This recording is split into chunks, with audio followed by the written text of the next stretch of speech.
everybody to Survive and Advance on the Grueling Truth Sports Network. Survive and Advance is brought to you by Bobby Sheridan at Sheridan Report. So make sure you check them out on Twitter at Sheridan Report or on their website, thesheridanreport.com. I'm your co-host for Survive and Advance, Mike Goodpaster, and right now I'd like to welcome in my co-host, a member of the 1981 national champion, Indiana Hoosiers, and a member of the Indiana Basketball Hall of Fame, Steve Risley. How you doing today, Steve? You know, Mike, we're talking basketball today, so it's always a great day when the guy that loves the game and grew up in the game gets to talk basketball. So it's another good day on the Grueling Truth and Survive in Advance. All right, if you want to check everything we did yesterday on the Grueling Truth, you can check out Survive in Advance at noon, where we talked about the AAF. You can check out our NFL Legends show, where I had David Fulcher, former Cincinnati Bengals safety, on. We also, Steve and Alex Gray, did a NASCAR show with Bobby Sheridan. We had Inside Boxing Weekly, or Inside Boxing Daily, where we had former WBA World Heavyweight Champion Mike Weaver. And, of course, the Indiana Basketball Weekly show with Colin Hartman, Steve Risley, and last night's special guest was Ted Kitchell. So make sure you go check all that out. So let's get the day started. And it is my pleasure to introduce the CEO. Hey, you know, Mike, before we get started, Evelyn. Go ahead, Steve. Hang on, Evelyn. It's like I get the book, Men Are From Mars, Women Are From Venus, because, you know, men have a vocabulary of about like 500 words, or women have a vocabulary of like 50,000 words. So, you know, my wife's out of town, starting a new job, and she's at sales training, and she called me last night. It's like, I did 3 shows today. I don't want to talk to anybody anymore at all today. It's like, yeah, the dogs are fine. We all had dinner. It's raining here, and good night. And that was the end of the conversation. Well, it sounds like you're a great husband, Steve. So, of course, today I want to introduce the CEO of the Basketball League. Help me welcome to the Grueling Truth, Evelyn Magely. How you doing, Evelyn? I'm truly blessed, Mike. Thank you so much, and thank you for allowing us the opportunity to be able to come onto your show and be able to share what the Basketball League is doing here and around the United States in various communities. Thank you so much. Yeah, and we'd love to have new leagues on, just because you never know what'll stick. But we've had Oliver Luck, the commissioner of the XFL, on a multitude of times. Of course, your husband, Dave, was on the show to talk about the Basketball League probably 5 or 6 months ago. You want to just give us basically a general overview of what the Basketball League is and what you guys are trying to accomplish? Well, the Basketball League is a professional league. In the United States, it might be considered a minor league, but it's a professional basketball league that offers a world-class professional experience for basketball, for our community, for our fans, and for business partners. So we not only have basketball, but we also, within that, have community outreach. And we work a lot with nonprofit organizations and, as such, to bring communities together through a simple game called basketball. All right, and what does that community reach entail? Because I've been in indoor arena football forever, which is considered a minor league sport, and I think the biggest thing to getting your brand out in the community is outreach efforts, especially with children and different groups around the community, to show them that you're invested in them, which will, in return, make them invested in you. So what kind of programs do you guys do? Well, we have youth clinics that it depends upon the community that the team is in, because each community has its own needs. And so on average, I would say that we do a lot of basketball clinics. We work with youth organizations, boys and girls clubs, nonprofit organizations where we go in. We work in homeless shelters. We have basketball clinics that we give. We have school day games that we have entire school districts that will come in for one day where we focus on something that the school is focused on. For example, they have, I'm sorry, I'm excited. Oh, that's all right.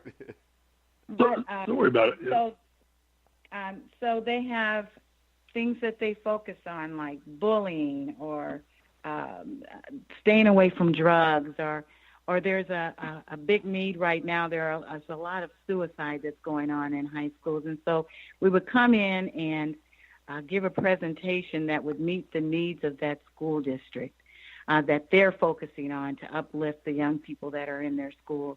And then from there, we have rappers that come in and sing and talk, and then we have someone that would give a presentation and a motivational speak to the young people and connect with them, through things that they're familiar with. And then, last but not least, we have an official game that would be played that the young people would get to participate in watching and observing. So it's something that is able to reach from the youngest elementary group all the way up through high school and be able to touch and affect their lives through basketball. Evelyn, is this something that you guys write into the contract with your players, that they have to participate in these community affairs events for you? Or, because the NFL, NBA, hockey, MLB doesn't really put this stuff in their contract, which personally I think is bad because it gives these kids too much free time. Actually, to take all the money they're making and get them. It is in their contracts. Well, it is in their contracts. It is this with the in NFL. Your contracts? Is it so? But does the TBL have it in their contracts that if you're going to participate in one of our teams, you're obligated to do these events that we want to do as part of the league, to do community outreach? That's a great thing. I mean, community outreach is a great thing. It's something that they definitely have to buy into as far as on their contracts. They're aware of what our platform is and that it's about community outreach. No one in the Basketball League is getting filthy rich. This is not the NBA. The league is really community. We understand, sure. It's community based, and so we're looking for the young men that not only want to play and use their gifts for entertainment, but also we're looking for individuals and young men that want to give back to their community and have an understanding of that's what the platform that's what the platform is. That your is. dog? No, I've got Jeez. two Australian Shepherds that are being feisty this morning because it's been raining for 2 days out here, and they haven't been outside, so they're getting feisty. So I apologize. Don't worry about it. They won't kill each other. They're friendly dogs. Don't worry about it. They're just playing. They're fighting over one tennis ball as usual. Well, we have 12 tennis balls in the house. This is the first time I've made it 8 minutes into the show and hadn't had to apologize for Steve. So I apologize for Steve. Dog. And they sit at they're such loyal dogs. They sit at my feet when I do the show. So, I can't. I got a big house. They won't go anywhere else, but they're going to sit right here and they're going to fight over one tennis ball. Anyway, back to what you're doing with community outreach. I apologize. And so the young men that are playing in this league are definitely informed and understand what we're about and what our outreach is. And that's what we're looking for. We're looking to have mentors within the community, young men that want to give back, and also for young men that want to use their talents in more than just a way of just being entertainment. So do you guys partner like with you go to communities, do you partner like with youth sports organizations? Like, I think you guys live in Fishers, Indiana. Is that correct? Or Noblesville or Fishers? Right. Yeah. Yeah. So do you like with like Hamilton Southeastern Youth Sports, do you guys partner with them and try? I know you don't have a team there. I get that, but communities say there's such a large youth sports base in Fishers, because I was president of the football league and president of the basketball league there when I lived there, and I know that we partnered with the high schools a ton and did a lot of things where we would work with the high school coaches, would come in, football and basketball, and would run clinics, would do things with our youth sports organization, and created a bond, and then they would have like youth sports night at the games, which boosted their ticket sales through the roof, because we would get, if you wear your jersey, you get in free. Parents, you got to buy your ticket to come in, and that boosted ticket sales for the high school, which was one of the goals. But do you do a lot of that? So finding in the communities that you're in, working with the youth sports organizations in those communities. Yes, yes. Those are some of the things that we actually do, but it's particular to each community. And here in Indiana, we don't have a team that we're able to connect in that way. But yes, throughout the league, I've got some news. You may be trying to put a team in Indiana. I got called yesterday by some people that are looking to partner with you guys in Indiana. I'm not going to divulge your secrets, but I got some inquiries and phone calls yesterday about the viability of all this and putting a team. So we'll leave that for a later date. Yes, we have every day we get calls from around the nation from individuals that are interested in having a team in their community, because the game of basketball is family. And so when you have this within a community, you're able to have people that want to invest their money back into the communities, which when you have the games, when you have people come in, you've got vendors, you have so many different ways that those monies are streamed back into that community that they're supporting the team in. So, yes, we get calls daily from around the United States from various investors and people that are looking to invest in having such a thing in their community, yes. Well, I can help you out with the one coming in Indiana. I can help you. I know the people that you're working with because they called me a couple of days ago. So wonderful. We'll leave it at that. We'll leave it at that. Well, I would also like to bring up the fact that me and Steve Risley are capable and willing to be the coaches for any team you put in Indiana, too. If I was coaching IU right now, they would not be 12 and 13. I guarantee you that. They would be like 5 and 20, and Steve would have been suspended for throwing a chair at somebody. I would have thrown a chair. No, they would have. Okay, talk about talk about the selection, because your community base, and I'm fascinated by this because it appears that you have stayed away from NBA markets. And how many teams do you have active right now? 10? You have 10 or 16? We have 10. We have 10 teams. 10 Albany, teams, Jamestown, Kansas City, Owensboro, New York, Mesquite, Raleigh, San Diego. Okay, so the selection process of those teams, was it deliberately done to stay away from the NBA markets and not put a team where you're going to compete against the NBA, where there's more of a desire for people to come to your games, and you want to create a fan base? Right. We like to be in communities that have the desire to have this, and in particular with the marketplace with the NBA, we're not in competition with the NBA, and we really want to be in those communities that don't have a pro team that they can support. We want those markets that have kind of gone dead, like the Albany Patroons and Yakima Sun Kings. I know you're aware that they were in one time the CBA. And those markets were basically bought up by the NBA, and the D League was developed. And then, of course, Gatorade came in, and now it's the G League. And those markets, a lot were left empty, that had large fan bases of individuals that were fans that were supporting those teams. So now as those teams became paired in with those NBA teams, i.e. like a minor, like the baseball. You know how baseball has a minor league, and they're kind of paired up, and people get called up. Multiple minor leagues. Yeah, multiple minor leagues. And so you have a lot of markets that were kind of left empty with no real league to seed into and be able to participate in. And that's one niche that the Basketball League is able to help to fill, are those markets. So we're not really in competition with trying to be another NBA as much as we are across the nation in smaller towns, maybe smaller markets that have a fan base that want to have sports. They want to have their own pro team, and they want to have guys that are actually pro. So if the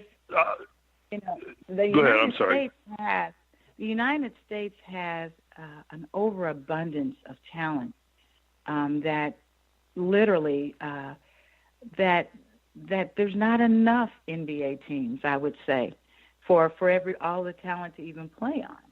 And so where does all that talent go? Well, it can go overseas. They can play locally in intramural league. They can play in another minor professional league. But where do they go? And if they still have that gift, do they have that desire to play? What market is there for them to play? So having this basketball league allows these young men that have this gift and talent to be able to stay here in the United States and play. Also, it offers them an opportunity through this league to have a showcase for them to be able to be seen around the world. We have live streaming through Meridics that people can watch our games across the world. And we have Genius Sports, which is the #1 stats program in the world. It's used by FIBA. And all of the young men's stats and points and everything is accessible through Genius Sports that we have on our website, so that they can actually be showcased and viewed around the world, where maybe people wouldn't even know that they existed. And they're playing at a level that is highly competitive, so that they're able to showcase their abilities.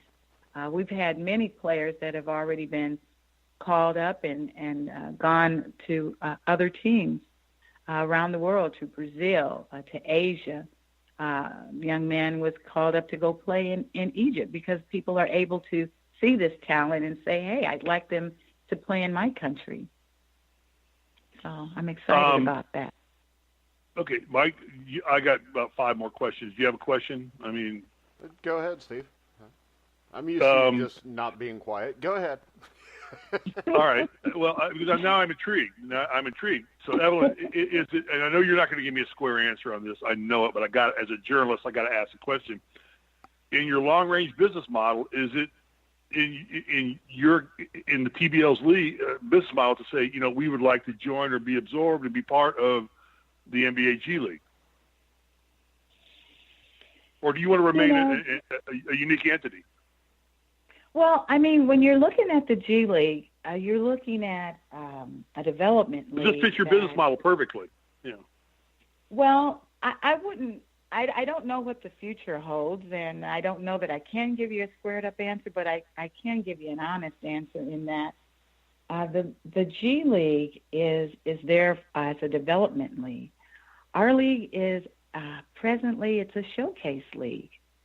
It's a league that allows these young men to be able to be seen and to really play competitively. We had young men from the Basketball League that will get called up to go to a G League so that they can develop their game even more, which I think is exciting. But I don't know where the future of the league is going. I'm not saying that I'm against anything like that, but I believe that we're very competitive. Not saying that the G League is not, but we're really based on a model that allows them to be very competitive and be able to be seen. Okay, all right. So I played a couple of years over in Europe, and I don't know, did Dave ever play in Europe or not, or did he just after the NBA? Yes, he did. Yes, he did. He did, yeah. So Europe can be, if you're a good enough player. Yeah, I played in Italy, Treviso, which was a startup franchise, and then it's a great league now. It was not in 1981 or 82. We were a startup franchise, but I got to play over there for a year or two, and I mean, to the experience of going to Europe and living on the Adriatic Sea, 20 minutes from Venice in Treviso, and doing that is a worldly experience. I've never been to Europe since, but I got to go to Europe and live there for a period of time. Are you guys competitive financially or price-wise for player contracts with Europe, or are you seeing yourself as kind of like, we're going to develop players and get them over to Europe, or do you see yourself as we're pretty much on the equivalent of an American option to European basketball? Because the hard part for me was I lived away, in a foreign country and didn't talk to my girlfriend, my wife, or not my wife, my girlfriend, my parents. Your girlfriend or your wife? I didn't get married until I got back to Indiana. Jesus Christ, that was Freudian. Holy cow. Oh, boy. Oh, God. My wife, if she's listening, she's going to kill me. Evelyn, that may have been the greatest moment in Survive in Advance history, and you were here for it. I blew that one. So, but there was the thing of, like, I wish I could do this in the United States. So financially, contract-wise, are you competitive with the European leagues? Because I know I made decent money in Europe when I played there. I'm sure Dave made more than I did because he had NBA under his belt when he went there. Well, in some ways we are, in some ways we are not. When you look at the dollar, and if you're transferring those funds into American dollars, sometimes you can make more money in Europe, but maybe you're not making more money when it comes back and it hits, your bank account in the States, because by the time you transfer and all of the come dollars, on, Evelyn, I got paid in envelopes with cash money. Dave got paid in cash dollars in an envelope, and you had to sneak it back in the country and not get taxed on it. Don't tell me that's exactly how the thing happened. I got an envelope full of cash, American dollars. The IRS will be calling Risley about his tax returns. Oh, they're always calling me. Don't worry about it. They're always calling. But I'm sure it's a lot more sophisticated now than it was, because that whole process was not that sophisticated when Dave and I played in that league. I got an envelope. I buried my money somewhere. I spent what I wanted to spend. American money was good in Europe, and then you somehow found a way to get it back in America. And our salaries run anywhere from between $1,500 a month to $7,500, and we don't really have a salary cap with our players.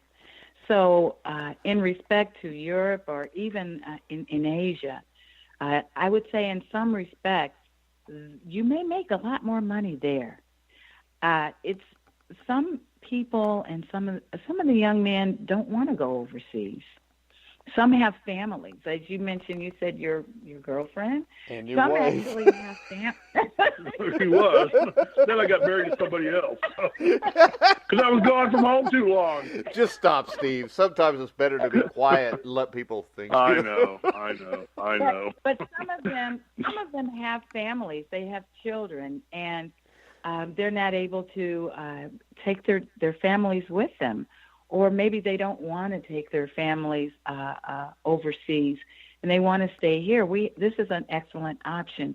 You'll have some players that they want to play and they want to stay in shape. They don't want to play maybe somewhere where they're going to get injured or somebody's going to try to hurt them or take them out. They want to play against great competition so that they can stay in shape, so that on their off season, which would be our in season, they can prepare for other opportunities to play abroad or go somewhere else. Some of these guys are playing year-round, and they'll time everything so that they can be in the basketball league during our season and go somewhere else and play in another country during their season. So, and we don't hold our players. If someone from a foreign country or European league sees them and says, "Hey, I'd like to pick that player up," we don't have a buyout clause for them to go. They're free to go. So we don't hold them. We want the best for the players, and that's why I say it is somewhat of a showcase league, because they can go to other teams outside of the league with no buyout clauses, which in some cases that can hold them hostage. Because maybe the team that's picking them up doesn't want to pay $20,000 or $30,000 to buy them out. They don't want to do that, and so they'll go and say, "Well, I can get another player so and so over here, and I don't have a buyout clause." And so here you have a player that had a great opportunity that wasn't able to take advantage of it because the league was kind of holding them hostage. So, yes, I would say that the European leagues, a lot of them, yes, they're paying more. Well, that's a feather in your cap anytime you can send somebody to a league that, is a little bit, I don't want to say higher, more upscale like that, but you can move somebody on to another league. That's a feather in your cap. That's already happened. That's happening already. Right. We've had several players that have already, like I said, gone over to Brazil and into Asia, and most recently one went to Egypt. So we're excited about that. That's great for our league because it tells the young men that they're in a league that is showcasing them that, hey, my talent is being seen, and I'm worthy to play, whether it's at a higher level or in another country. So I'm excited about that. In each of the communities, come on, guys. In each of the communities that you have, I mean, there's a limited number of entertainment dollars out there. Who is your competition for entertainment dollars? Because you don't have any pro teams really you're competing with in most of the towns you're in. You may have some D3s or small college programs. You probably got some good high school programs. Who are you competing with for the entertainment dollar? And what does a family of 4 pay to go to a TBL game? What's the cost? So the cost, depending upon the market, of course, can run from anywhere for $5 for a ticket all the way to $15, and even courtside tickets may run anywhere from $30 to $45. And I believe that's very affordable. When you're going to see a movie, you're going to pay, in some instances, a lot more than that to just see a movie. So the entertainment dollars that we're in competition with would be movie theaters or places of venues that are offering entertainment for anywhere $5 to $15. That would be considered our competition. But then when you look at what you would be able to have with your family, you can come in, actually see a game, and get concessions, and do it all for $45. Probably at the very most, if you're really going out and buying a lot of popcorn, I'd say maybe $70 at the most to take a family of 4 or 5. So I believe it's very affordable, and it's besides that, you get to come and be involved, and you have entertainment while you're there. Not just with the basketball, you have the cheerleaders, you've got mascots, you have the kids can run onto the court and do the cha-cha slide, and have fun. You guys do the half court? Do you do the half court $1 million shot like they did on? Well, we don't have $1 million movie with Will Ferrell, where you get the big check, where you have to go to a big check bank and cash it. No, but we have entertainment and fun for the family that people can participate in during the game, and that's exciting. Venues. Talk about venues. Where do you play your games at? I mean, these are cities that don't have the Staples Center. Right. These are not major venues. So where are you playing your games at? Usually our venues seat anywhere from 1,500, probably at the most would be 6,000.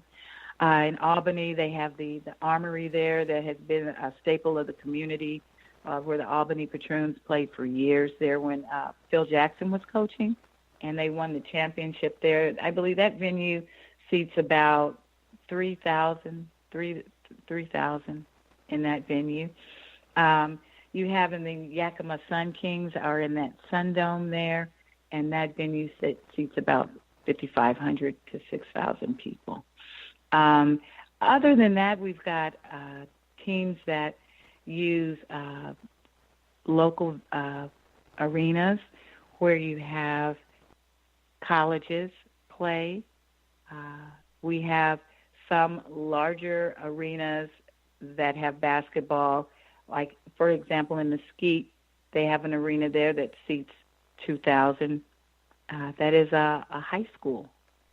And so our arenas are really community-based. They're not, like you say, the large Amway centers, the Sprint, what do they call that Sprint Center down in Kansas City, where they have all the KU games and they play the tournaments there. They actually use the Hy-Vee Arena, which was converted from Kemper Arena, and they have 16 courts inside of this Hy-Vee arena, and on one of those courts is where the Kansas City Tornadoes plays, and they have seating for up to 2,000. And so we're really want venues that fit the size. We're not trying to go for mammoth and large just to say that we play in a huge arena, but we want to have a feel of excitement that fits that community and that base that's supporting that. And as that base grows, then they will grow and get larger arenas that they will be able to entertain and have that game in. But, yeah, our arenas are not the largest in the world, but they're functional, they're clean, and they're full of excitement because the excitement comes from the players and the excitement comes from the fans. So, Mike, take over, because I know I've been dominating this, and I apologize. I'm just fascinated by this. But I know the question you want to ask is what her average attendance is at games, but I'm sure you've got other questions too. So, Mike, go ahead. I'll be quiet for a second. All right, what's your average attendance at game? My wife and girlfriend wanted to know. Oh, I'm never going to live that down, am I? No, you're not, Steve. You're really not. Well, we're building on our fan base. So in some areas we have 300 fans. In others we have 2,000 to 2,500 fans. It depends on that fan base and how accessible they have been to that community. It is really having that community to buy into the concept of a reciprocal relationship that those teams have with them, and we're building on that. So Mesquite audience is growing each week. They're getting more and more fans because the young men are out in the community working with nonprofit organizations. People are getting more aware of who they are and what the team is about. They love supporting the team because the team is supporting the community. And that's the fan base that you want to have. You want that reciprocal relationship of not just being, oh, come see me, I play basketball, I can run down, I can dunk a ball, come see me play, versus, hey, I helped your kid last week when they were down. I sat with him at lunch when somebody was bullying him, and I came in and I sat with him to make him feel better and to see that he's special. There's not a dollar amount that you can put on that. And that community is going to come out and support when those young men are deeply entrenched in that community giving back. And that's what we're looking for. It is a different concept. It's not about just coming and seeing somebody run up and down a court and sweat bullets and dunk a ball. It's really about what we're doing together as a community, and then we celebrate together. We come in and we scream and we holler and we yell for that guy because he was yelling for my kid. He came to my kid's game last week. And so that's the concept of the basketball league. It's different. It's not about just, hey, I make a whole lot of money because I play ball, and look at me, and I dress this way because I'm all that in a biscuit. It's really about who are you really as a man, and what are you doing with your life, and are you seeding into that community, and do we have investors in communities that see that is worthy, that want something like that, because communities are dying because they don't have some place for their families to go. They don't have a place where their kids can come and have fun. Or they don't have somebody that's a mentor that can speak into their child's life, maybe even more so than they can. So that's what we're looking for. It's really basic, but it's simple. My favorite part of this whole thing is you guys bringing back the Albany Patroons. As you talked about, Phil Jackson won a CBA championship with them in the mid-'80s there. And you also had Bill Musselman, who later coached the Minnesota T-Wolves. And they won a championship in '88 with Scott Brooks, Tony Campbell, Sidney Lowe, guys that, most people have heard of if you're a big-time basketball fan back at that time. And then George Karl won a championship there with Mario, Eli, and Vincent Askew. Eli went on to play in the NBA Finals a few years later with the Houston Rockets. So how is the reinvention of the Patroons, how has that gone in Albany? It's going well. The community is, there was a movie that was just released that they had a red carpet event, and they invited all the previous coaches back, and it's called The Minor League Mecca. And it talks about what happened there with the Albany Patroons and who they were and how they affected the community and all the support. And that was really a catalyst. They just released that this summer they had it.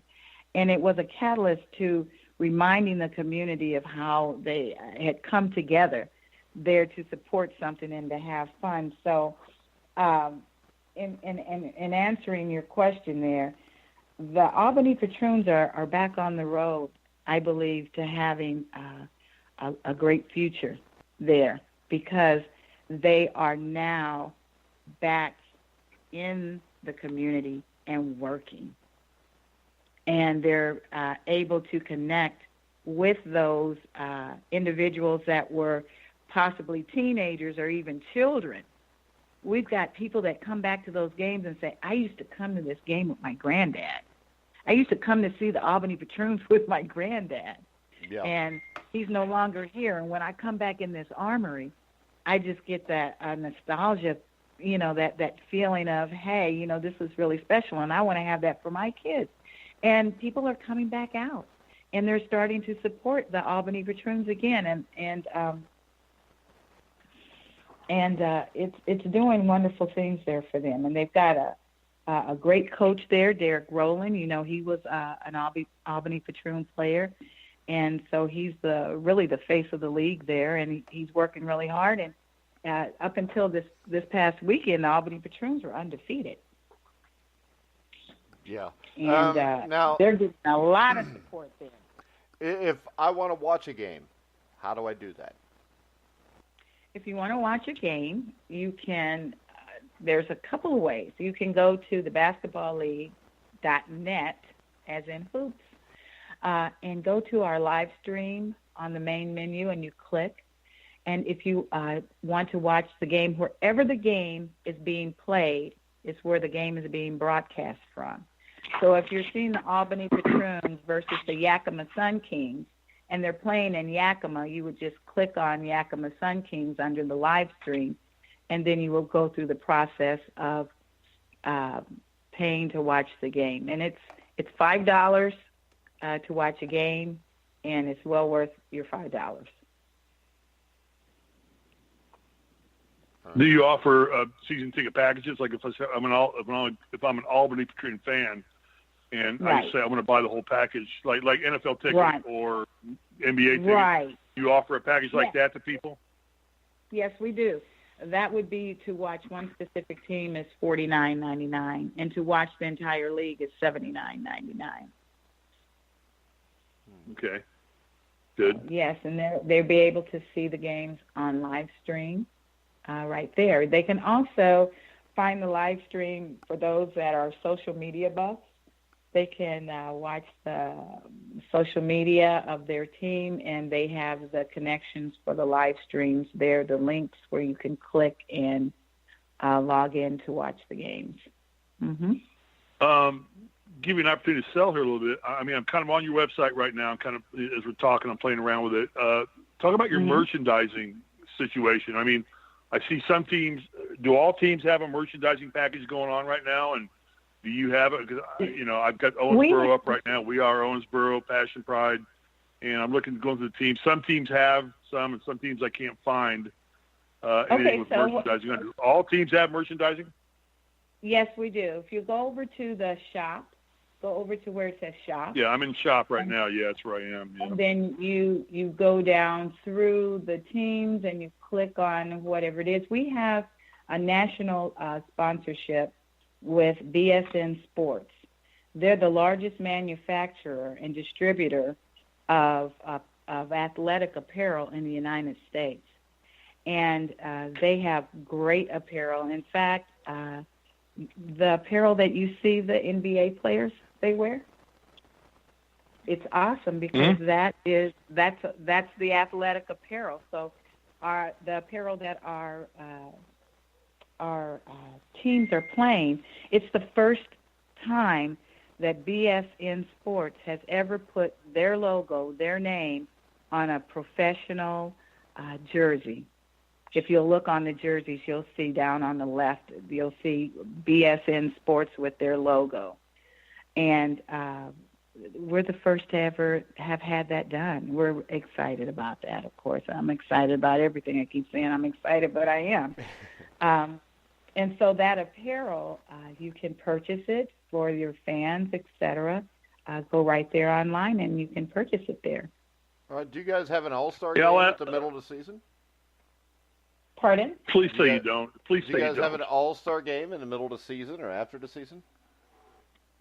That's something that we want to get through this Don't season, do it. and we want to see what the future brings. But personally, that is not something that I have any. It's not something that I want to do this season. It's not something that I want to do. I want to focus on this season. I want to go through our finals and focus on that, and we'll see what happens next year. But that's not something that I have on my agenda. No, not at this time. I can give you a definite on that. Yeah. Don't do it. I didn't even know what channel the NBA All-Star Game was on, and I didn't care to know what channel the NBA All-Star Game was on. NASCAR was on, and, they were running at Daytona, everything. Mm-hmm. I don't know the why NBA we have to and the constantly NFL. talk about NASCAR. Nobody cares, Steve. I know. But, I care, and so it's my show, so I can talk about It's it. your show? Okay. It's yours or my show. What is it about those games that you don't like? I'm just interested. Me? Just on a side note, just to figure out what is it that you don't Me? like about it. Well, they're not played in earnest. We have 95 points But scored wait in a the first second, half of the game. Steve.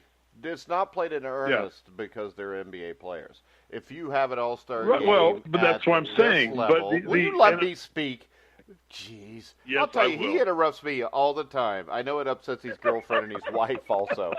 But, and Lucas Weiss just sent a message to the show that said, this is definitely not Steve's show.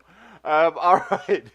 But when I look at this, as a showcase league, I think if you were to bring all the best players together in one central location, broadcast the game, I think that you would get a lot different effort than you get from NBA players, because these are guys that are playing to get to that level, not guys that have already attained that level.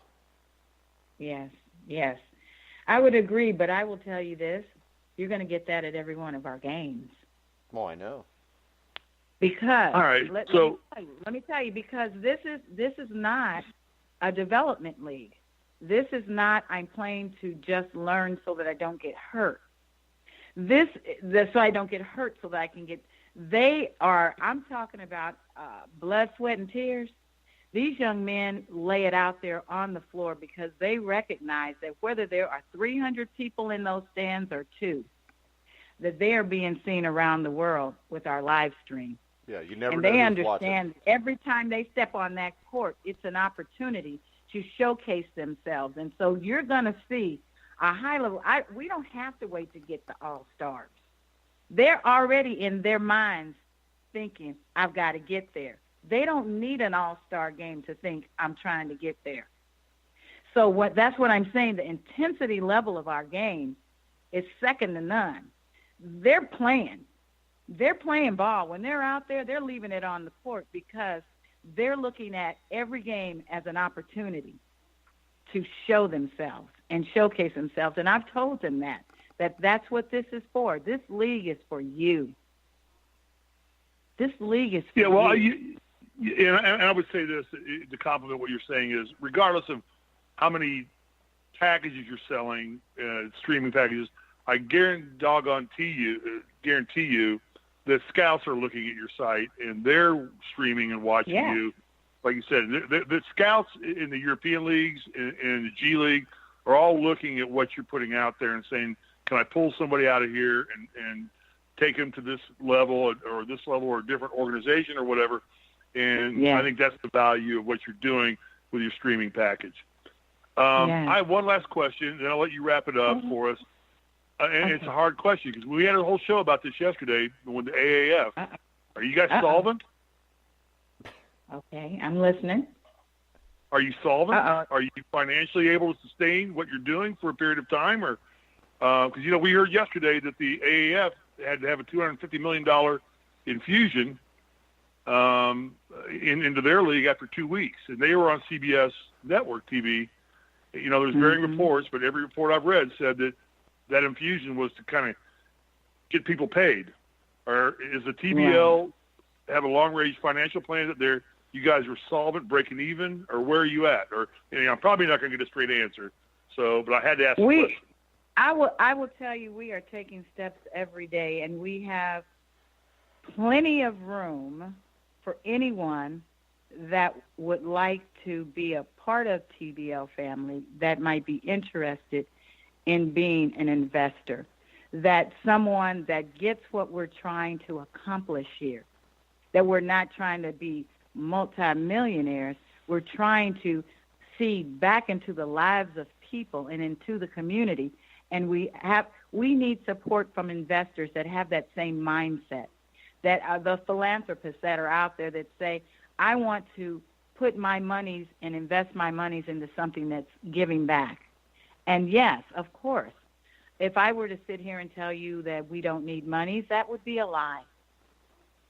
When you're building something from the ground up, which we're doing, you always need help financially.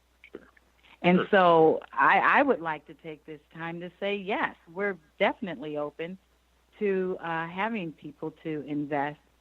And then why don't you explain to people as we close out if somebody wanted to invest in the TBL, because I've got your PowerPoint deck.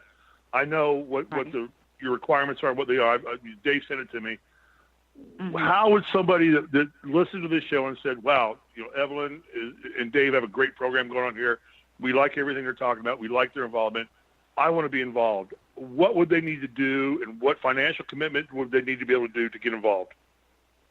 Well, first we want to sit in front of them and show them the full vision of what I say God-given vision that we have for this league, so that they can see who we are, what we're trying to accomplish, what we are projecting to accomplish, and sit down at a round table with them and let them see who we are and let them see what we're doing with this league, so that they know, let them look at our numbers, et cetera, and see where we are, so that they can see if this is a good fit for them. It's important that you have people that are on the same page. You can have monies that people want to invest in, but if their mindset is not the same, it's not going to work, because they're not going to get the return that they're looking for if it's merely financial. So in the long run, in the long term, can there be a financial return? Most definitely. But let's look at this realistically. We're in our first year. We're going into a second year because I acquired NAPB. So we're in our second year and we're growing. But yes, we need finances. Yes, definitely. I'm not going to sit here and say, oh yeah, we're totally solvent and we don't need any money or any help from anyone, because that's a lie. We do need help. And every day we're looking for help. And as we're building this league, understanding that there are people that will get the vision of it, those are the people that we want to join forces with, that want to take the time to do that. And for anyone that would like that, they can get in touch with us very simply by calling 941-685-5965 or going to our website at www.thebasketballleague.net and sending a message there on getting in touch with us. So, yeah, we're open. We're open to it. All right, Evelyn, we want to thank you for coming on. We wish you and Dave the best of luck, and we would love to have you guys again on in the future to update us on the league's progress.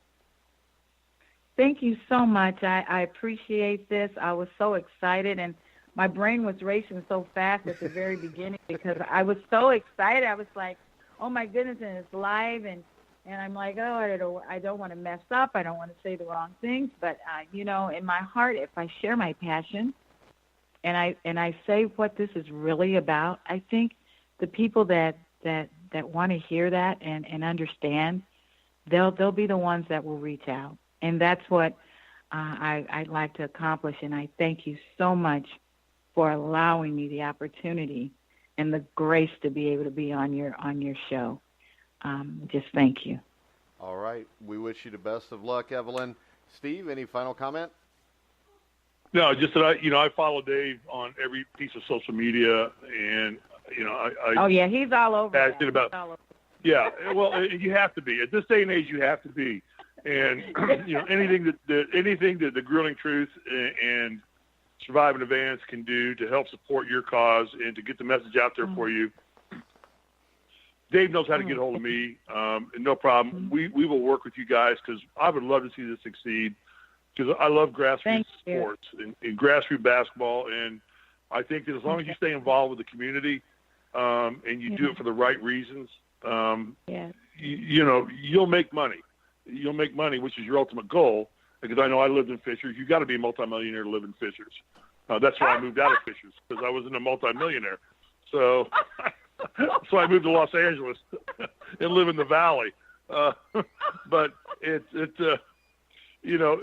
whatever we can do to help you, we'd love to have you guys on whenever you want to come on, give us updates, talk about it. Thank you. Partner with any of your teams that want to, put their stuff on our website.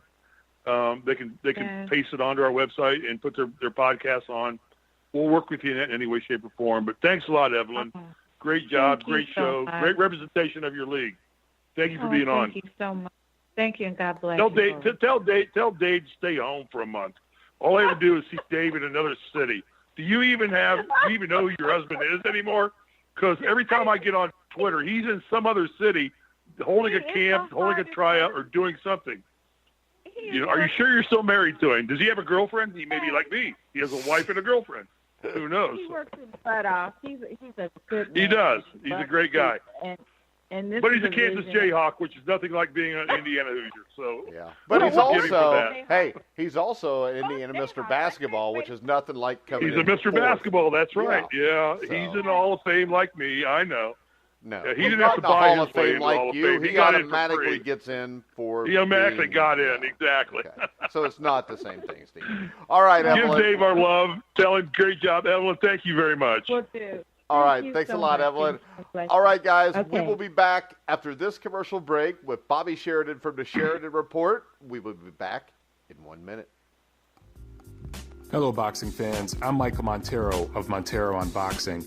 You may have read my work in Boxing Monthly Magazine, Ring Magazine, or their associated websites, maybe Undisputed Champion Network, maybe you've heard my segments on NBC Sports Radio, or any of the other platforms where I do work regularly.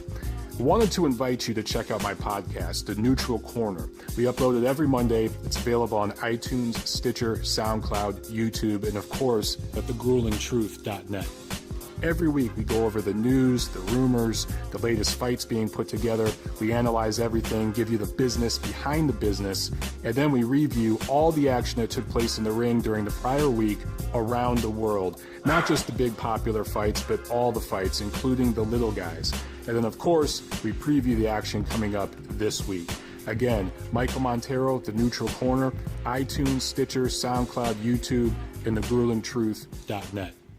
All right, guys, I am back on Survive in Advance, or as we call it now, back? Steve Risley's You're show. Back? You shut up, Risley. You're back? It's Steve Risley's show. We're back. I'm just here kind of chilling out. Once again, we want to thank Evelyn Magely, and we have a little feedback on Spreaker. Great show. From a guy named Lucas Weiss, something like that. Lucas Weiss. It looks like he's from Canada, so he's not even American. But he said that was one of the best interviews you two have done. Congrats, Mike and Steve.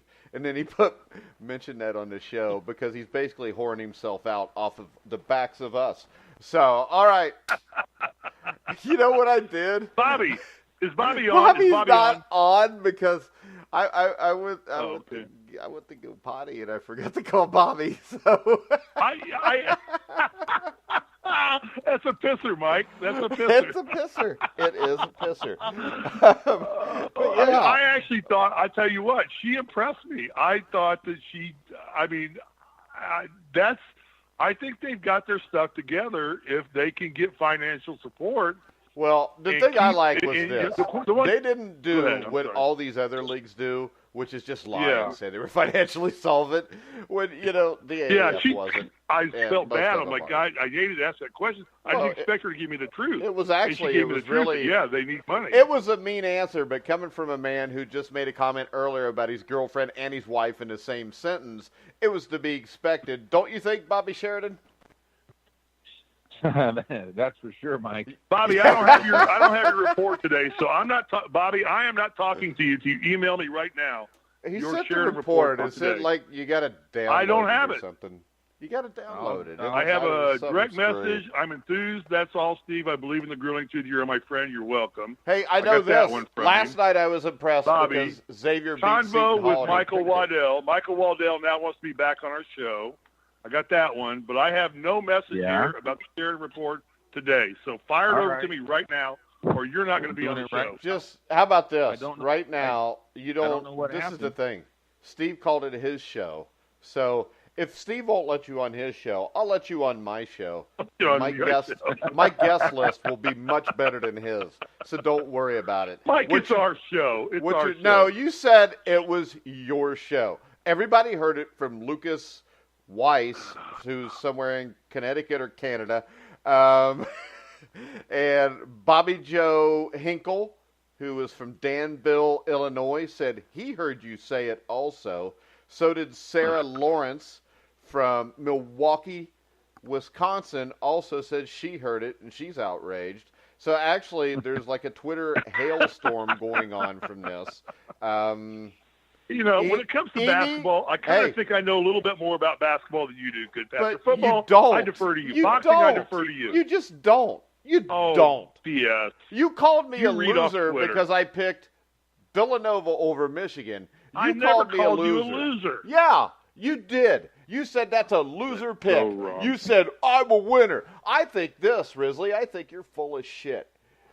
Just because you Well, we played all know that. basketball That's for not- the that's greatest obvious. basketball coach that ever lived, don't mean any of it stuck, does it, Bobby? Bobby, do we need to debate the fact that I'm full of shit? Do we need to debate that, Bobby? No, we do we don't. Need to, That's the No. point. We don't need no, to we do don't. that. So don't worry about it. Okay. All What's your right. top Hey, pick I for thought, today, I thought, Bobby? she hung in there, Hey, Mike. and she did a great job. That was a great interview for Evelyn and for the TBL. I hope that gets listened to. Great show. All right, go ahead, Well, Bobby, before you were interrupted. Sure it will. And what I was going to say, if only half of what Bobby Knight taught him over 4 years, if only half stuck, Oh. Steve's better than most of us. Bobby, I'm going to tell you the same thing I told Colin and Goodpaster the other day. I have frickin' forgotten more about basketball Yeah. than you'll ever know. And, All right? you're And wrong don't think again. that's a BS. You're wrong again. You don't know shit. What do you Right. know? You know what you Google. I don't Google. Oh, you don't Google. Is that because you haven't Nope. figured it out yet, or you can't read? I don't even know how to spell Google. Is it Guggle? So what do you know about basketball, Steve? We're not going to go there. We got Bobby on. It's Oh, Bobby's yeah. time Oh, now. He's shit. paying- We wouldn't he's want to paying for waste a this. whole 30 seconds of Risley knowledge. Go ahead, Bobby. What's your top picks for today? What's Well, Steve guys- Risley know about basketball? Ready for The me? ball's round and it bounces, and Coach Bob Knight told me to go knock that kid down because I didn't have any basketball ability. Go ahead. And Well, he was let me tell you something. he was Well, also a stop high now. school Stop now. All-American Stop quarterback. Now. Stop now. had this current Indiana basketball team just employed those concepts, they yeah. wouldn't be 500. Oh, I know. They probably would be a lot better if Yeah. they just had said, Well- the ball's round, dribble it, bounce it, and knock somebody down Uh-huh. and go play hard. They probably would be Yeah. in the dance. Right now, Yeah. they're probably not even in the NIT. Yeah. So That's why you- enough said. Move on. Bobby, it's your time. That's why you started. Go ahead, Bobby. All right, Steve. All right. I do think Indiana will be in the NIT, and we might make some noise in that thing. All right, let's go on to tonight's You're full of stuff. shit. I'm not. Bobby, the you NBA just back. proved that Risley knows more about college basketball than you do. Don't they have to win another game to at least have a chance? Yeah. Well, hey, let's. They're not going to win another game. We can hope. think Let they're Bobby gonna speak. win I'm tired of you interrupted, Bobby. Go ahead, Bobby. All right. Well, we got Hey, Bobby. NBA back Bobby. in. Yeah. Bobby. Yeah. Bobby. Yeah. Hey, great job on NASCAR last night, and I'm not going to interrupt you anymore today. Go ahead. All right. Well, that's a good interruption. I appreciate that. That was a fun show. All right.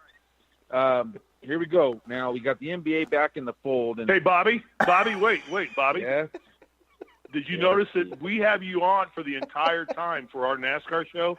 Does Goodpaster have you on the entire time for his boxing show? Boxing is a sport that's more wagered than NASCAR. We have you on for the entire time because we respect you, your knowledge, your intelligence, and your opinion. You're on the entire hour and 10 minutes. In my of the show. defense, Does Goodpaster have you on? Wait a second. In my defense, Bobby told me he didn't know anything about boxing. That's why I don't have him on the boxing show. He doesn't know anything about NASCAR, but we don't care. He's a smart guy. He learns it. He told us about I camber. do learn it. Wait a second. Steve, Wait a second. Who picked the Daytona 500 winner? Bobby. All He right, knows nothing Bobby, about it. you want to tell us the biggest picks for tonight? Yes, let's get on this now. And Mike, to defend you, you're correct. I want to just listen to those wonderful shows and learn about all these legends rather than play any part. Like Steve said yesterday, open up your mouth and prove you're an idiot. I don't bet boxing. I only appreciate If anybody knows about that, it's Risley. It's Risley. Yeah, no doubt. No, I know emotional intelligence. I understand my weaknesses. No problem. Whatever. Go Hey, ahead, I'm Bobby. fired up about, today's Thursday, and what's great about Thursday is you've got the opening of the PGA tournaments there in Mexico, and I'm fired up about that, and I'm fired up about the ATP. We hit two matchups already this morning, plus $3, plus 300 on the return. We have plus 120 on our first matchup, Rublev, and we just hit a plus 180 with Humbert. And when I went into the tournament, I would never have thought for a million years we'd be on Humbert, and here we are. We're on him today because we follow it, we watch it closely, and the bottom line is he beat the number 13 guy in the world, and that really tickled me this morning. And so that early risers is really doing well, and let's just get the NBA back going to help out this little cold spell in college basketball that we've come across. Last night we started out great. We hit the first two. We had Xavier, Mike. They won on the road at Seton Hall, and we had Syracuse knocking off North Carolina. And by the way, did you guys hear about the Boeheim stuff? Did you talk about? Yeah, that's terrible. We didn't. We'll probably talk about it tomorrow terrible. on the college basketball show. That, and I'd like to know a little bit more what's going on before I talk about it. Yeah. Well, he put out a statement, and I'm sorry to interrupt myself on this, but he put out a statement that he just felt horrible about it, and there would be no further talk about it at this time. And they did take his blood alcohol. He had no alcohol. It was just an accident. And who knows if the guy stepped out right in front of him, and it's just terrible. It doesn't even matter. The guy's, it's just terrible. But anyhow, let's get back. I'm sorry about that. But, and we're having a tough time the last couple of nights with the college. So the NBA is going to bail us out tonight and get us back on the right track with the top plays. And, there's only 28 games. They call it the All-Star break, and you think of it as like the midway point. It's anything but. There's 28 games left, Yeah, Steve. 2/3. And we talked about this.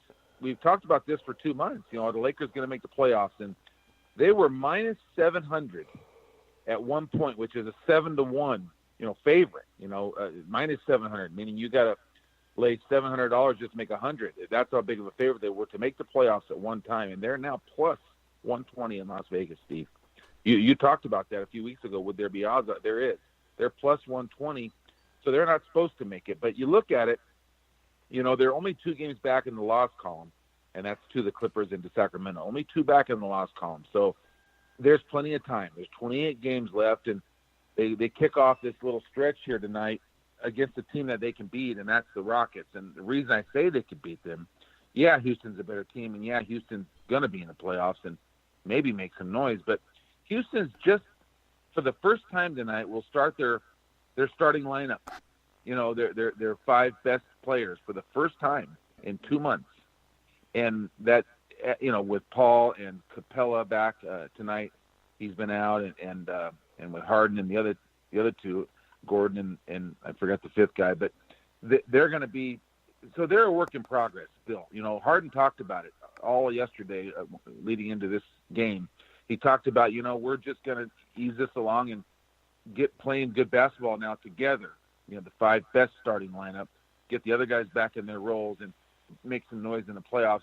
Well, they're playing a team that's going to have a lot of urgency tonight. If the Lakers don't show up tonight at home in a primetime situation, needing to make up 2 games in the loss column, if they don't win this game tonight, they won't make the playoffs. I'm telling you right now.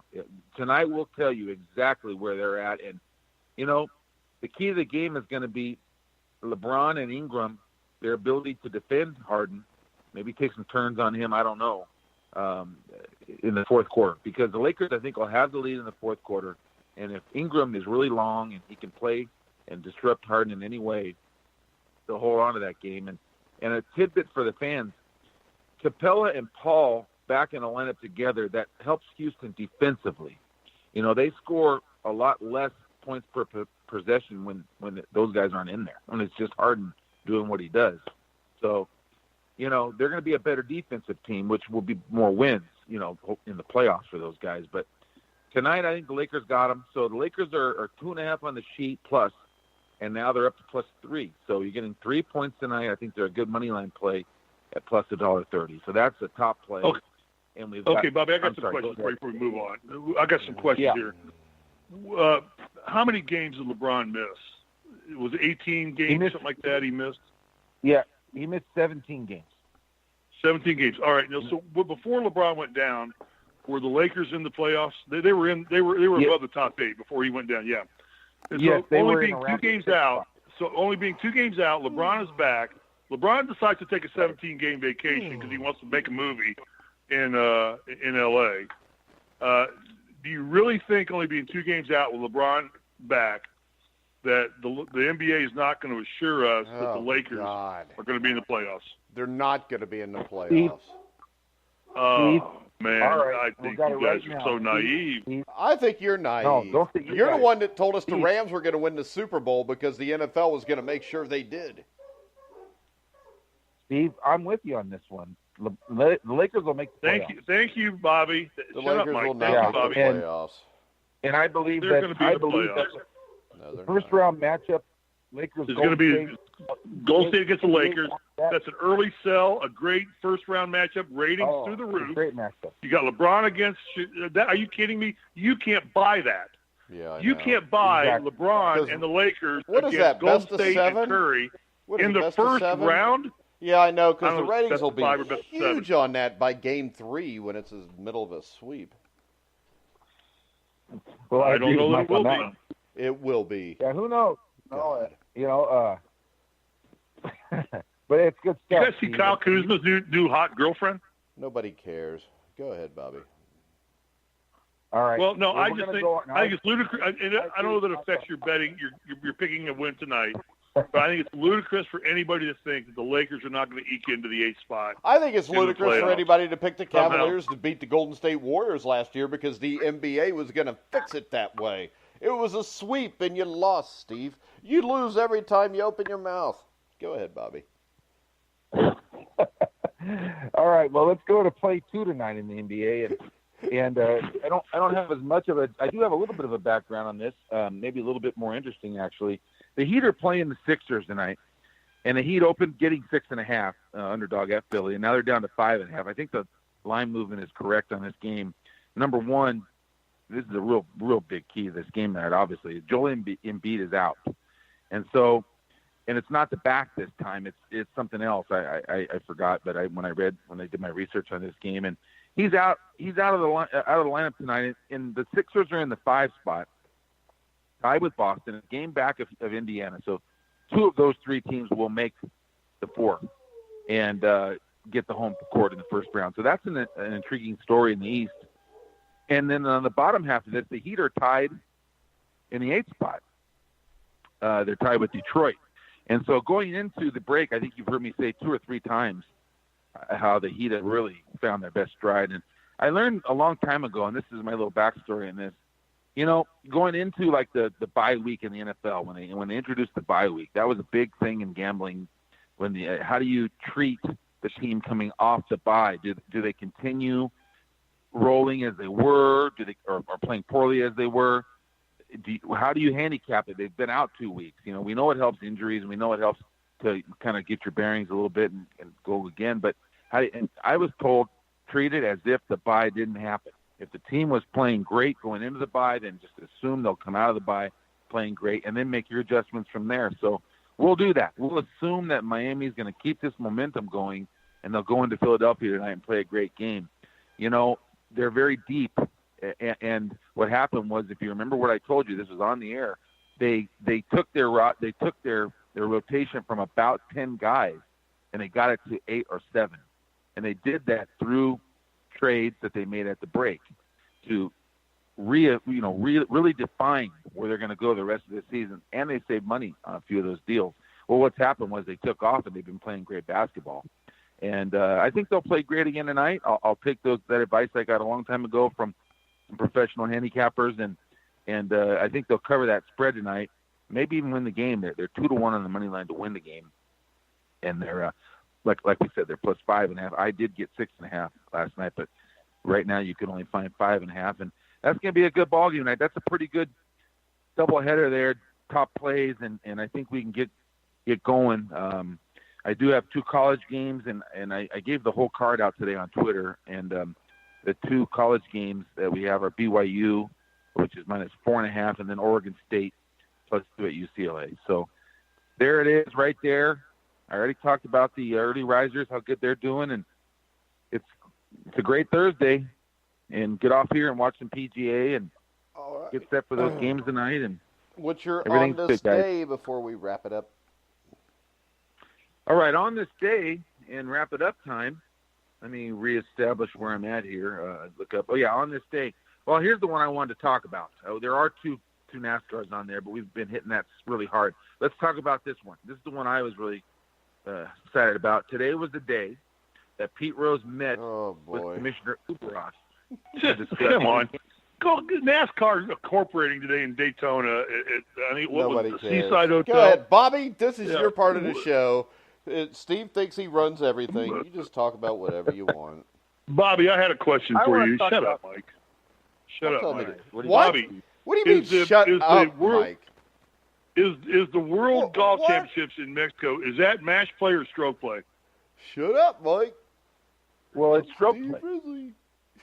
So, okay, because many of the WTC or the WGC events are match play, which Tiger does not fare well in match play.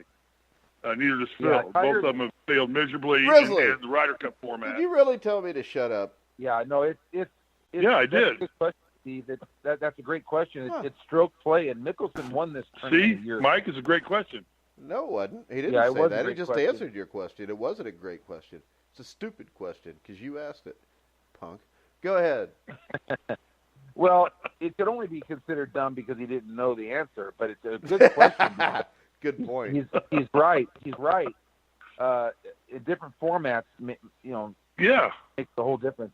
Makes the whole difference. I mean, most of the guys, Dennis Johnson or DJ has won well in match play, but Tiger and Phil and some of the other guys don't do match play very well. So I just did not know if this was many of the WGC events are match play events, which doesn't bode well for television because you end up with Abukwe Nikwo taking on Yuki Wakuku in the championship match because they can play match play golf, and you end up having Tiger and Phil and DJ and Justin Thomas and everybody else on the sidelines because they're stroke play players, they're not match play players. So how does that change the music? Well, we got Koepka in this tournament. I took him and I took Schauffele again one more time, and we're going to see how it goes. And now I've got 3 of those guys. I got 3 matchups today. I got Schauffele minus a half stroke, Koepka straight up over McIlroy, and Cantlay over Garcia. So that was the 3 matchups we took. But back to the on this day.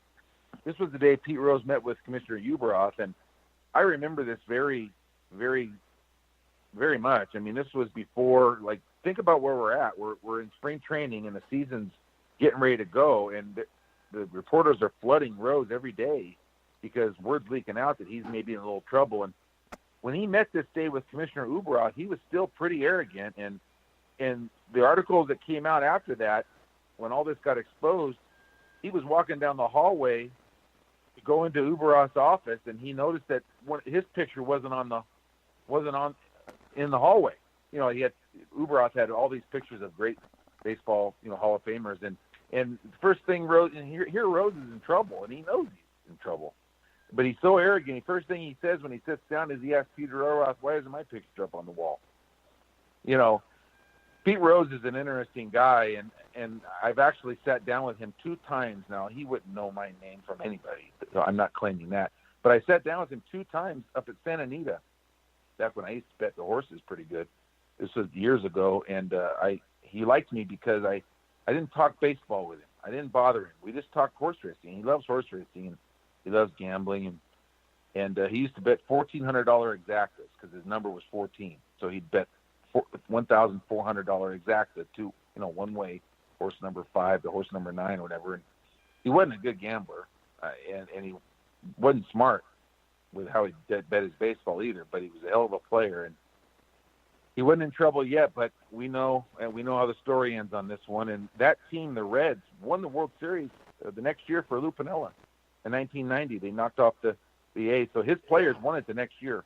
Yeah, it wasn't his players that won it the next year because they were never his players, because Pete Rose is a piece of shit.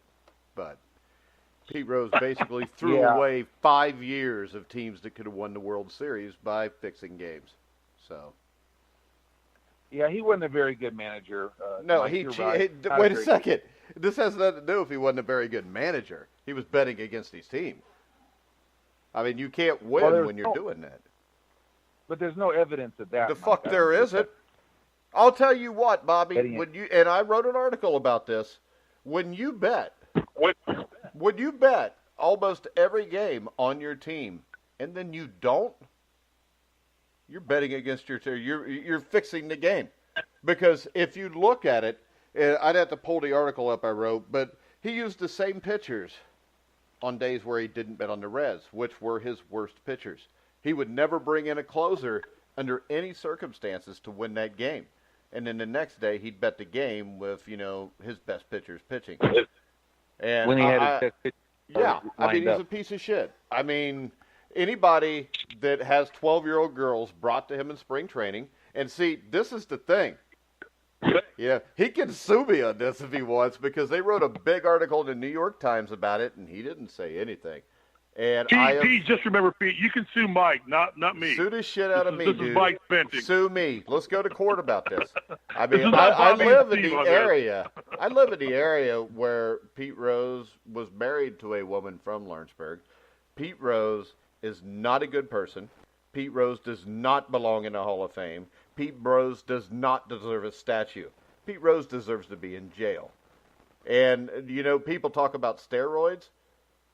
Nothing affects a professional sporting event like betting on it if you're a player. Joe Jackson did not have anything to do with the 1919 World Series.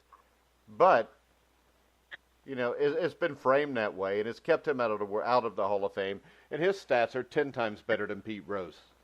Everybody tells me he's the greatest hitter of all time. No, he's not. He has a lifetime batting average of, 302? He was a singles hitter who did not field well and had a rag arm. He was about the 6th best player on his team. And if you were going to put together an all-time Major League Baseball roster, would Pete Rose be a starter? Anybody? Well, I'm not going this way. I don't give a shit. Really, no, truly. Because you've already been shut down on this before. Go ahead, Bobby. Mike, we nailed him pretty bad for his shortcomings, but we do have to acknowledge the guy was a competitor, and he wasn't. If he's a competitor, he's not betting on games. Well, okay, but I mean on the field when he played. He bet on games when he played. Well, hey, and if you want, I'll repost my article with the proof. but he did. This is the thing, Bobby. If you're addicted to gambling, isn't it kind of mind-blowing to think that as an addicted gambler, you're not going to bet on what you know the most about? Yeah, but this is what. Yeah, that you're right. But the thing is that he wasn't a good gambler. He knew. I know. He knows baseball, but he didn't know how to bet baseball. He owed his bookie over $200,000. This is back in the '80s. Yeah, You know, that's kind of like close to $1 million now. Now, and he didn't pay him. This is And the and thing. that's why it was a New York syndicate, and that's why he got in trouble. Yeah, And this is he the thing. knows the game, and he played the game, but he didn't bet on the game very smartly. Well, this is the thing, though. You know, Everybody says he didn't bet when he played, but he did, because they have the betting slips from 1986. In 1986, he was the player manager. Wait a minute. I just went to the grulingtruth.net. Goodpaster, you got a witch hunt going for him. Which article do you want me to post? The What do you mean, a February witch 8th hunt? article, How's the it a August witch 2nd hunt? article, Tell me the what's August not 27th true. article. Tell me what's not true. Oh, my God. Tell me you what's got not a witch true. hunt for this guy. Tell me what's Should not the Reds true. remove Pete Rose statue? Should Pete Rose be in the Hall of Fame? Yeah. Out of left field, we do. You know why I do that? Hey, Bobby. Because there's so many illiterate hillbillies that live in the Cincinnati area that think that this man can do no wrong. If you look at the reads and the listens on every show, there's at least 20,000 on every one of them. Because Pete Rose fans are basically idiots. They're so. I mean, You got to post all these back don't- up there. After the show, you got to post all these back on. they're all back on. They're on there. Dude, You I can repost search them it, yeah, but every you gotta- few months because people love it. But, I mean, I don't see why it's funny because it's a guy that cuts his hair like a 12-year-old boy still when he's 75. You How do I got the repost cocaine. these? I'm going to repost them right now. How do I do it? Here, You let me can't try and know how repost to it do because this. you know what? Even though it's your show, you can't repost anything because you don't know how. All right, so. Okay, wait. Two things here. Bobby, rule number one here is I know I'm just a color guy. With Mike Goodpaster, pick your battles, okay? Just pick your battles, and you'll be fine with Mike. Yeah, what he's telling you is Pete this: Rose is is you not a can't battle win you wanna- this battle Pete because Rose I know is not more a than battle everybody you else. want to pick with Mike. Mike Because is he passionate won't about win. this, and he's probably right. He's most likely right. But pick your battles. Rule number one. Rule number two, Mike. Whatever happened to, I was seeing one of the birthdays on here on Bobby saying was Steve Francis, who I don't know who he is. But anyway, whatever happened, Mike, to Russ Francis, the tight end, I think it was for the Patriots, who was kind of like the first stud tight end in the NFL. Really? You're really going to ask me that? Whatever happened to him? He flew his own plane. He had that mustache that looked like Magnum P.I. He was a dashing, good-looking guy. Kind of a early Gronkowski. Yeah. Well, He was he's a great kinda like player. Whatever you. happened to him? He's kind of like you. He's old. Steve, That's all you know how about do you him? not know Steve? I don't know Francis? what he does today, but we need to have him on a show at some point. He was on I'd the love to have Russ Superstars, Francis on the too. show. Yeah. Steve, Yeah, how do he's you not great. know without you because it's your show. He was a poster child for the NFL for a while. He was? Steve? What? Steve, look up Steve Francis. He was a hell of a player. For what sport? Was it The Maryland? Houston Rockets, correct? Yeah, the Rockets. But I mean, Wait a second. I got to need go the back to NBA. something. Hold on. I got to go back to something. Remember, at the start of your segment, where he claimed that he had forgotten more about basketball than me and you know, Bobby. Yeah, well, the NBA is not basketball. Oh, It's the entertainment. NBA is all basketball. What's basketball, Steve? What's basketball? Why do you have to get personal again? Because you did. Well, you the said minute that of my you voice. forgot more Mike, than I'm we gonna- knew. Mike, I'm going to defend Steve on this. He doesn't follow it like we do and know all the Yeah, he facts. doesn't Don't know care about more. the NBA. He doesn't It's not know. He relevant knows to the me. game. He knows the game better. And, No, he and, doesn't. He and might the- know it the better than coaching you. You'll of give it. him And- that, but I won't. That's fine. Well, Mike, he played college basketball. He knows it better than almost anybody. Really? He knows it better than almost anybody? There's thousands of guys Yeah. playing college basketball right now. There aren't thousands of guys that played under Bob Knight, Oh, who Jesus. was probably one of the Yeah. greatest basketball coaches of all time. Who took the time to study and learn and observe how he Yeah. coached and what he did. and how he motivated players and how things well, go. this is the we thing. have this conversation Lucas all the time. Weiss says That's okay. that, yeah, Steve doesn't care about the NBA because he wasn't good enough to play there. That's why he doesn't care. No, I was not good enough. Okay, Lucas, you're fine. Right. Keep ripping on my ass. Yes, I had white man's disease. I couldn't run, jump, or shoot. I did not play in the NBA. I was not talented enough to do that. No big deal. But ask Lucas where his national championship ring is in anything. See? Shut up. I don't even know what you said because I don't care. I just tune you out because after a while all I hear is, I'm paper Bobby night. You want to see my ring? All right, guys, we're going to wrap the show up today. We will have Brian Ralph from Fansided and Busting Brackets tomorrow. Bobby, you want to tell everybody where they can find you and get the Sheridan Report? Yeah, I posted the whole report on there today. You got TSRs are posted on there. A lot of tidbits. Yeah, look at it, Mike. Yeah, look at it every once in a while. Hey, you know what you ought to do every once in a while? When we have a guest and I ask you a question, you should let him answer. Go ahead, Bobby. I apologize. You can find me at Sheridan Report, and when we have Michael back on Monday, Steve, let's come up with some good questions for him. He's going to be a good guest for us. He apologized yesterday for not making it. And, I'm over the deal. I said my piece on the deals going on. We don't need to ask him about it because he's not going to give us a straight answer. He don't want to talk about it, but we researched it. We put it out there. Yeah, we did, and we're past it. And no big deal. Apollos have a big, not a big game. They're gonna destroy that team this weekend. But they got a game this Saturday with the Memphis and Singletary. And if there's ever a coaching mismatch ever, it's Spurrier over Singletary, and that's what we're gonna see. Yeah. Why? Because they're both failed NFL coaches. Yeah, we can have him on Monday. We can ask him how he picked the team colors for his jerseys and what they have for pregame meal and why they're moving to Valdosta, Georgia to do their training. We can ask all the fluff questions of Michael Waddell. No problem. We already discussed the tough stuff yesterday, so I'm not worried about it. No big deal. Oh, here Let's have fun with him. All right. No big deal. No big deal. All You right, can find you guys. me at Sheridan Report. The Sheridan Report at Sheridan Report on Twitter. You got it. TheSheridanReport.com on the internet. And Lucas Weiss just texted, I love Mike and Steve. But if you notice, he said Mike first. So that's why it's my show, dumbass. All right, guys, remember you can hear all of the Grilling Truth shows on Spreaker, Stitcher, iHeartRadio, Hey, Mike, can I say one thing? Mike, can I say one thing? On SteveRisley.com, where, Steve Risley, you can find out everything you want to know about Steve Risley. He needs a .com because he doesn't have a Wikipedia page. Anybody out there that would like to make a Wikipedia page for Steve, I can tell you from the fact that every time he finds out guys like Ted Kitchell have a Wikipedia page and he doesn't, it makes him devalue himself in his own mind, and he gets upset, and he calls and he bitches to me about it. So anybody out there, if you could make a Steve Risley Wikipedia page, we would really be appreciative.